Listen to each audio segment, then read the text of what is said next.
Hello friends, ഇന്നൊരു mini vlog ആയാലോ? ഞാനും എൻ്റെ മാതാജിയും കൂടെ ഈ കെട്ടിയൊരുങ്ങി പോണത് എവിടെയെന്നറിയാമോ? ബാ പറഞ്ഞുതരാം. ഇതാണ് നമ്മുടെ വെഞ്ഞാറമൂടുകാരുടെ സ്വകാര്യ അഹങ്കാരം, മാണിക്കോട് ശിവക്ഷേത്രം. ഈയൊരു ഉത്സവം കണ്ടറിയേണ്ട ഒന്നാണ്. 10 ദിവസത്തെ ഉത്സവരാവാണ് ഇവിടെ.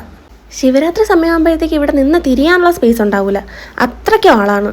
ആള് മാത്രമല്ല, അതിൻ്റെ ഇരട്ടി ആഘോഷങ്ങൾ ഇവിടെ കാണും. ഇവിടെയൊക്കെ ഫുൾ മേളയാണ്. നമ്മൾ മേളയ്ക്ക് കയറിയപ്പോൾ തന്നെ എൻ്റെ മാതാജി ആദ്യം പോയതാ ഈ ഒരു സെക്ഷനിലോട്ടാണ്.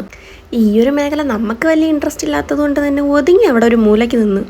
നമുക്ക് ഇൻട്രസ്റ്റ് ഉള്ള ഒരേ ഒരു മേഖല ഇതാണ്.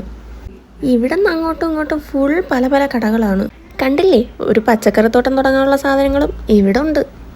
കമ്മലൊക്കെ കിടക്കുന്നുണ്ട്, അങ്ങ് വാരി എടുക്കാൻ തോന്നും. പക്ഷേ എടുക്കരുത്, അനുഭവം ഉള്ളതുകൊണ്ട് പറയാണ്. കമ്മലിൻ്റെ വില കേട്ട് ബ്ലിങ്കസി അടിച്ചു പോവും.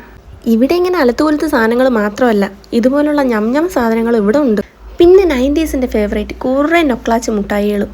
ഇതും എനിക്ക് വലിയ ഇൻട്രസ്റ്റ് ഇല്ലാത്ത മേഖലയായിരുന്നു.